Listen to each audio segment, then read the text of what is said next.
Kawan-kawan yang saya banggakan, sekarang kita kupas satu persatu ilmu. Jadi ilmu itu dalam pengertiannya adalah pengetahuan yang diberikan Tuhan kepada kita, yang dapat kita peroleh melalui banyak hal. Jadi kalau ilmu itu tidak hanya diperoleh di sekolah, di buku, tapi juga dari memahami sesuatu. Jadi ilmu menjadi tahapan ilmu ada rezeki itu jadi basic, jadi pondasi. Jadi apa yang sampean lakukan, kerja apapun, itu basicnya, pondasinya harus ilmu.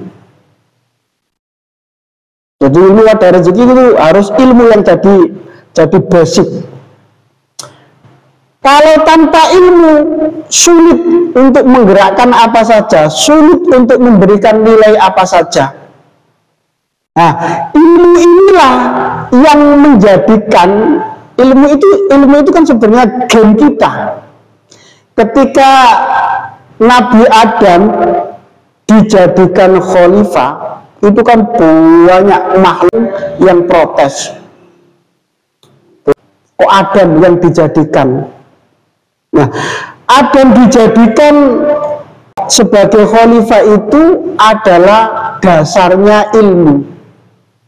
Jadi di Al-Quran itu wa'allama Adamal asma'a kullaha.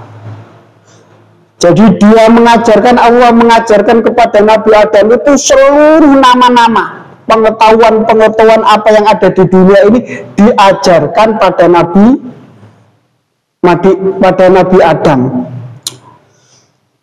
Jadi kemudian menampilkan semuanya itu di hadapan malaikat. Jadi Allah memberi ilmu ditampilkan oleh Nabi Adam di hadapan malaikat. Malaikat kemudian disuruh untuk menyebutkan sesuatu. Malaikat tidak punya kemampuan. Jadi sampai Allah itu mengatakan, sebutkanlah kepadaku nama-nama semua benda itu jika kamu memang benar. Jadi kalau dalam tafsir Al-Baghawi di kitab Ma'allimut Tanzil fi Tafsir wa Ta'wil, itu sebenarnya malaikat sendiri itu batinnya itu merasa merasa coro-coro hampir gak percaya Allah itu menjadikan makhluk yang didesain menjadi khalifah, gak percaya. Jadi dalam batinnya malaikat itu Allah memang bisa menciptakan apa saja, itu bisa. Tapi tidak mungkin Allah itu menciptakan makhluk yang lebih mulia daripada kita. Itu kata Imam Al-Baghawi. Kalau seandainya Allah itu menciptakan makhluk yang lebih mulia dari kita, tentu tidak akan ada yang sepandai dengan kita. Itu malaikat sampai punya pikiran seperti itu. Jadi malaikat itu merasa itu. Tapi dijawab oleh Allah, wa'allama Adamal asma'a kullaha itu tadi. Jadi intinya apa? Intinya kalau kita ingin apa-apa, itu basicnya harus ilmu. Ilmu itu bukan hanya dipelajari, bukan hanya dibaca. Jadi sampai melakukan apapun itu harus berbasis ilmu. Dari pemahaman sampean, dari pengamatan sampean. Kalau sampai basicnya ilmu, yakin sampean akan memperoleh banyak keuntungan. Jadi pertama, karena ilmu itu kita dapat mengetahui sesuatu yang tidak diketahui oleh orang lain. Jadi mengapa ilmu itu menjadi basic?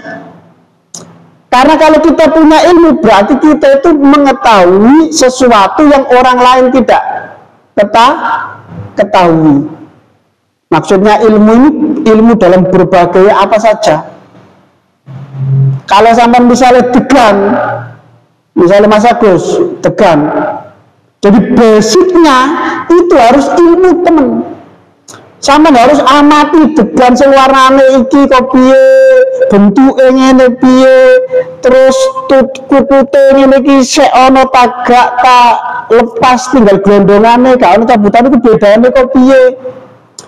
Terus besar kecilnya itu pengaruh atau tidak.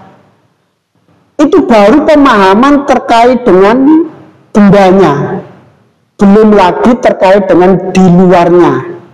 Misalnya mana daerah yang menghasilkan degan yang paling banyak, yang berkualitas, bulan apa saja kira-kira panennya, harganya berapa, itu sampai harus memahami betul. Transportasinya berapa, daya tahannya apa, terus sekaligus memahami pasar, degan ini bagaimana bisa pemasarannya, apakah dijual ke pedagang-pedagang itu, apakah ada alternatif lain, apakah ada budidaya lain. Nah, kalau basic ilmu itu dalam dunia apapun tidak menjadi dasar, jangan harap Anda mempunyai nilai lebih. Itu kalau Anda mengetahui, dengan ilmu berarti Anda mengetahui sesuatu yang tidak diketahui orang lain, itu berarti pengaruhnya besar. Pengaruh terkait apa? Pengaruh sampean akan jadi rujukan, pengaruh akan sampean bisa mendapatkan keuntungan lebih banyak dan lain sebagainya. Pasti itu.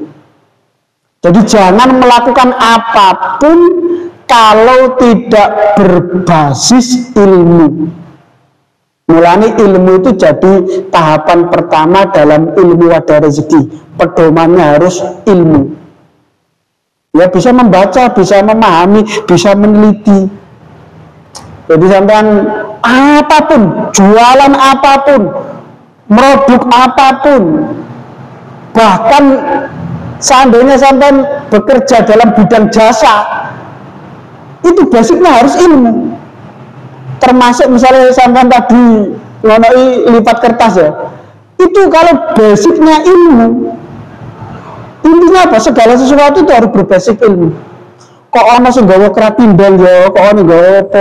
Ha niku sampeyan amati bek nemene ono job-joban mana akan sampean lebih cepat. Kapan H plus berapa, H min berapa, ada biasanya jasa itu diamati.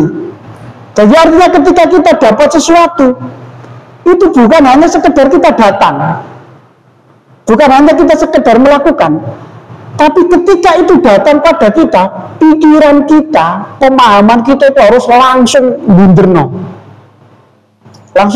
kabeh. Itu jenenge basic ilmu.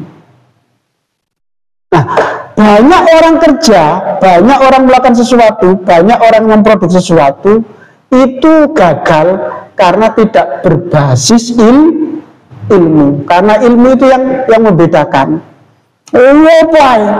Wes gak ono celah. Seluruh apapun itu basicnya harus ilmu. Yang kedua, itu tadi kalau dalam Al-Quran, kul hal yastawil ladzina ya'lamuna wal ladzina la ya'lamun. Katakan Muhammad, apakah sama orang yang mengetahui dengan orang yang tidak mengetahui? Itu jelas beda. Itu kalau di Al-Qurannya. Terus kedua, dengan ilmu itu karena dengan ilmu itu segala apa yang kita kerjakan itu akan lebih bernilai, lebih cepat, lebih terukur. Itu kalau basicnya ilmu. Nah, ilmu itu yang menjadikan segala sesuatu itu bernilai. Kalau ilmu itu sampai tinggalkan, sampai akan gampang tersatu. Sampai kerja akan seperti umumnya orang kerja yang ikut-ikutan, karena tidak berbasis ilmu. Maka orang yang menjadikan ilmu itu sebagai pijakan, akan cepat bernilai dan terukur. Apa-apa uang sing kulino ngitung, punya jam terbang, punya pemahaman, punya ilmu ya lebih cepat. Orang yang ahli servis, kadang-kadang kan meletek, ya kadang-kadang sok ngisi bukan. Cah tak tandane dhisik cah, tak tandane dhewe ngene kok gak iso. Baik sepeda, baik kipas angin dan lain sebagainya itu. Kadang-kadang kita mencoba untuk melakukan sesuatu, tapi ujungnya itu kita itu sadar dan mengeluh. Jahit, lapo, mau gini-gini, wes pegel sampai sedih tak utek-utek gak mari, gak iso. Itu mau tak gawa ngono wes. Jadi kadang-kadang orang yang tidak berbasis ilmu itu butuh sehari penuh tapi gagal. Oleh pegel tapi gak iso gak ada hasilnya. Kalau orang yang berbasis ilmu itu kadang-kadang diutek 10 menit, 15 menit wis mari dadi hasil. Makanya dengan landasan ini sampean paham kalau ilmu itu juga dibangun lama untuk mengetahui, untuk jadi pribadi yang berilmu terhadap sesuatu itu bukan langsung seketika. Nabi dari ujung-ujung langsung dadani kipas. Mereka yang ahli itu sudah bertahun-tahun, kadang-kadang berpuluh-puluh tahun. Makanya hal yastawil ladzina ya'lamuna wal ladzina la ya'lamun. Mosok sampean padakno, wis gak mungkin padha.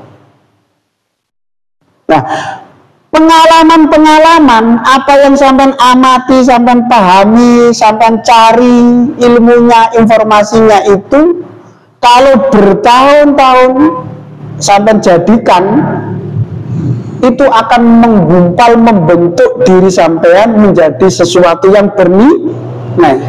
Cara gampangnya, kalau sampean itu kemanjungan ilmu, apa-apa yang sampean garap di bidang apapun itu jadi bernilai. Cara gampangnya itu lemah dicekel ibaratnya bisa jadi emas. Itu perumpamaan ilmu. Jadi makanya pondasi ilmu ini tidak boleh berhenti sampai kapanpun ilmu itu masuk pada wadah pertama. Harus selalu kita itu berusaha untuk menambal.